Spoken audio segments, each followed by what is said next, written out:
Halo semua, selamat sore. Patrisius Juwandono di sini. Selamat tersesat ke channel saya.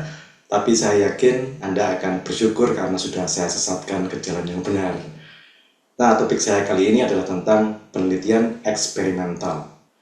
Penelitian eksperimental bisa dilakukan untuk melakukan sebuah penelitian yang tujuannya adalah mari kita simak sajian saya. Oke, jadi inilah topik kita kali ini, penelitian berdesain eksperimental. Nah, tujuan dari penelitian ini adalah untuk menentukan dampak atau efek dari sebuah variabel terhadap variabel yang lain. Nah, yang disebut sebagai variabel adalah hal yang bisa berubah atau berbeda antara satu orang dengan orang lainnya. Misalnya, tingkat kecerdasan, tinggi badan, berat badan, kemampuan berbahasa. Nah, itu adalah hal-hal yang bisa berubah, bisa vary. Makanya disebut sebagai variabel. Nah, di sini kita ingin menentukan apakah ada dampak dari sebuah variabel terhadap variabel yang lain. Nah, contohnya seperti ini. Dampak atau efek dari pemberian makan siang gratis. Nah, pemberian makan siang gratis ini kita sebut sebagai variabel pertama. Ya, hal yang bisa berubah yang pertama, variabel pertama. Terhadap nilai rapor anak SD. Nah, nilai rapor anak SD ini kita anggap sebagai variabel kedua.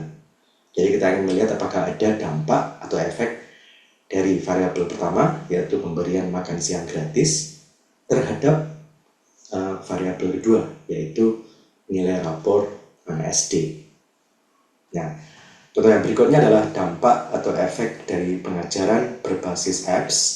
Ini disebut sebagai variabel pertama terhadap kemampuan bahasa Inggris murid SMA. Dan ini dianggap sebagai variabel kedua.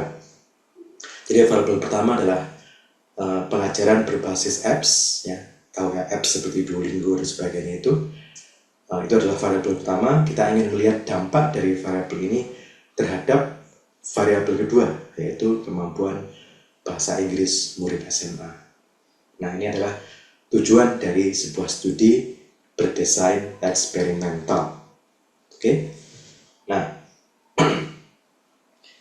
yang diperlukan dalam sebuah studi eksperimental adalah dua kelompok. Ya, setidaknya dua kelompok. Satu disebut sebagai kelompok kontrol atau kelompok kendali. Yang kedua disebut sebagai kelompok eksperimen.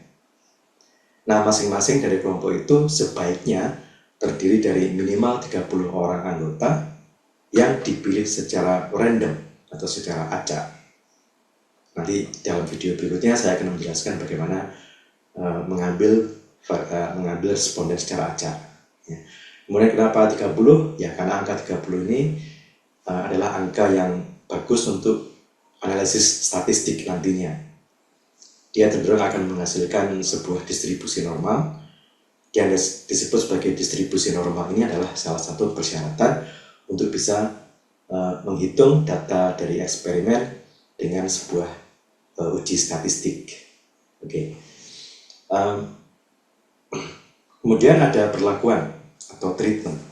Namanya perlakuan atau treatment adalah perlakuan khusus yang diberikan hanya kepada kelompok eksperimen saja.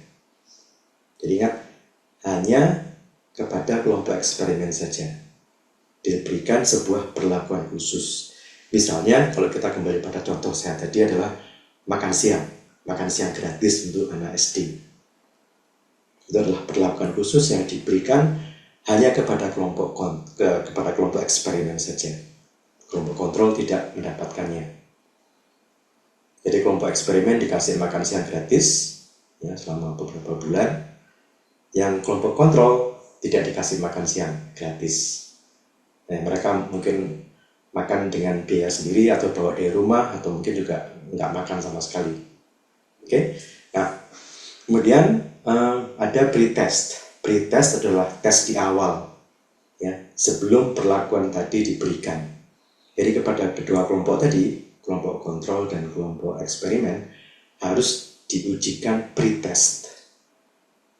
Ya, pretest ini mengukur nilai raport mereka atau mengukur kemampuan yang nantinya akan bisa dikonversi ke dalam nilai rapor mereka. Ya, jadi pretest ini diberikan kepada kedua kelompok dan mengukur kemampuan yang akan dicerminkan oleh nilai rapor mereka. Ya. Kemudian ada jangka waktu yang cukup lama. Jadi pemberian makan siang itu harus dilakukan dalam waktu agak lama, bisa 1 semester sampai 2 semester ya. Yang jelas tidak hanya sekali saja atau 2 kali, ya kurang. Jadi harus agak lama.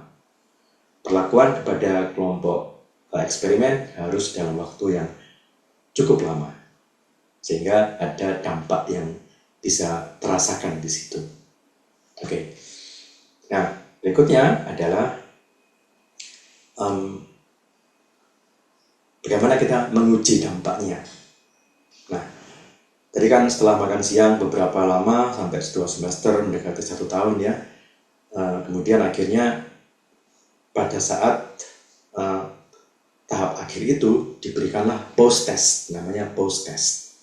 Post artinya setelah. Jadi diberikan post test kepada kedua kelompok tadi, eksperimen dan kontrol, yang juga mengukur kemampuan mereka atau prestasi mereka yang nantinya akan dikonversi ke nilai rapor. Ya.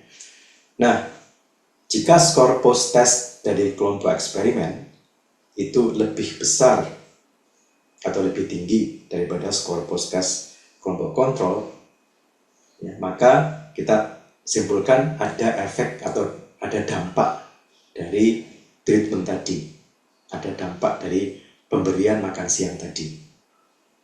Kalau skor post test dari kelompok eksperimen itu lebih tinggi atau lebih besar daripada skor post testnya kelompok kontrol. Ya. Bagaimana kalau skor post test kelompok eksperimen ternyata sama saja dengan skor post test kontrol? Maka kita bisa simpulkan tidak ada efek atau dampak pemberian makan siang gratis terhadap nilai rapor anak SD. Jadi entah mereka mau dikasih makan siang gratis atau tidak dikasih makan siang gratis, ternyata prestasinya sama aja. Tidak ada perbedaan. Ya. Itu yang terjadi di yang kedua ini. Nah, yang ketiga ini adalah yang paling celaka.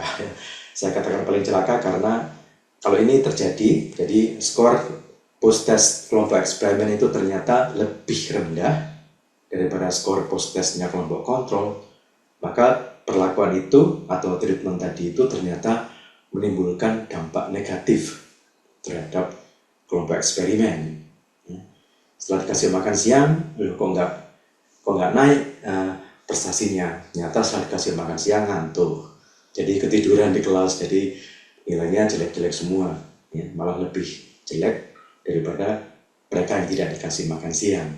Nah, seperti itu ya. Oke, jadi ini adalah 3 kemungkinan yang bisa kita dapatkan setelah kita menghitung skor post test dari kelompok kontrol maupun kelompok eksperimen. Ya. Oke, berikutnya adalah bagaimana kita menganalisis datanya. Nah, satu alat analisis yang bisa kita lakukan di SPSS, ya sekarang di zamannya AI ini bukan cuma SPSS ya, seperti Julius.ai, ada Rose.com, itu macam-macam yang bisa juga menghitung perbedaan antara skor dari kedua kelompok. Ya. Nah, kalau di SPSS namanya uji T atau T-test.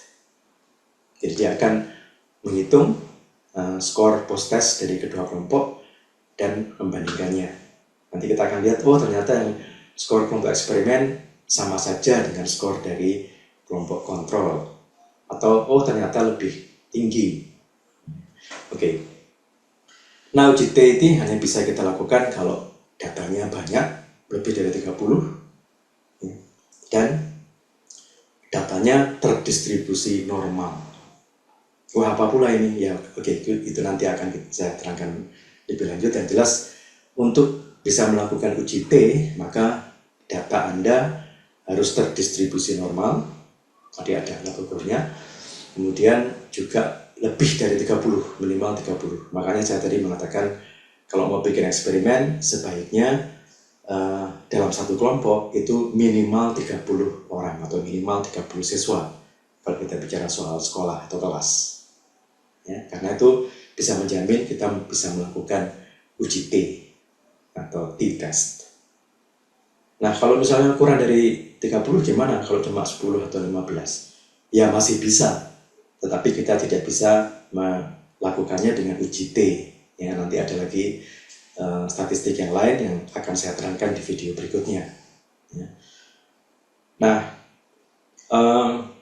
oke, ternyata sudah saya terangkan di sini ya, maaf ya. Jadi jika datanya sedikit atau distribusi data tidak normal, yang kedua ini, maka kita menggunakan bukan uji T lagi, tapi namanya Wilcoxon Sign Rank Test. Oh, panjang sekali namanya ya. Wilcoxon Sign Rank Test. Ini kita lakukan kalau datanya berasal dari satu kelompok atau terjadi pengukuran yang berulang pada satu kelompok tersebut.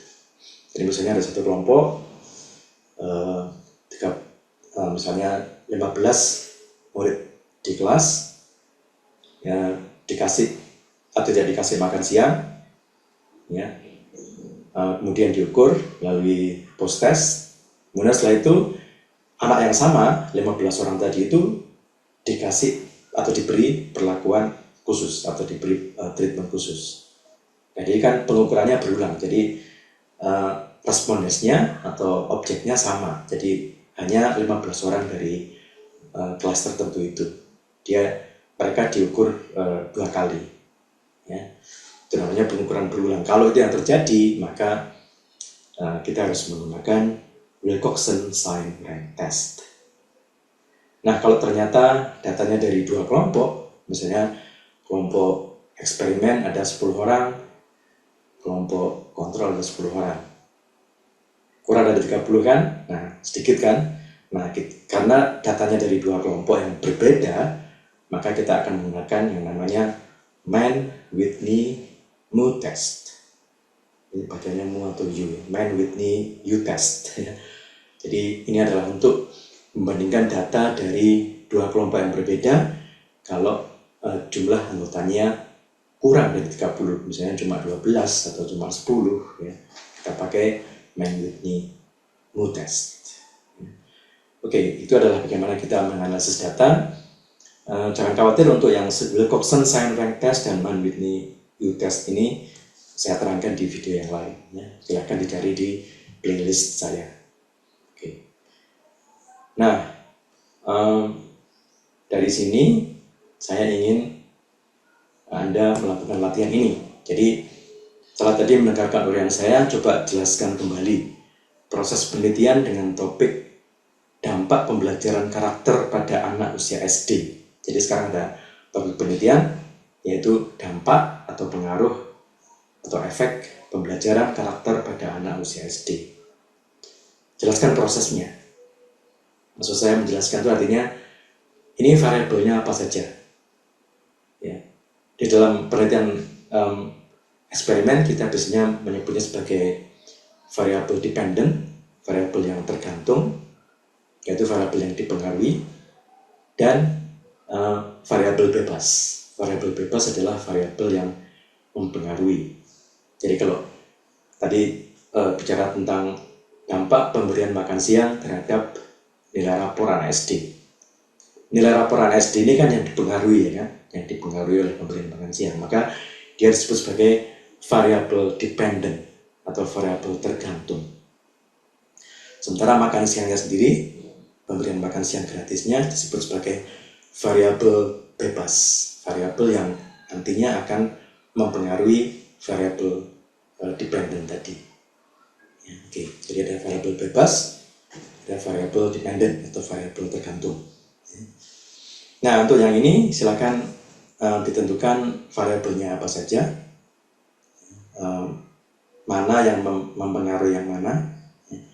Kemudian jelaskan bagaimana memilih respondensnya. Kemudian apa yang dilakukan setelah itu. Dan kemudian setelah data didapat, lalu diapakan datanya. Ya. Oke. Yang nomor 2, setelah ini selesai, tulislah sebuah topik penelitian yang berdesain eksperimental. Jadi sekarang giliran Anda untuk berpikir, ya, kemudian menemukan satu topik yang bisa dilakukan dengan desain eksperimental. Oke, demikian tips singkat saya, kiranya bisa membantu. Sampai jumpa di episode mendatang.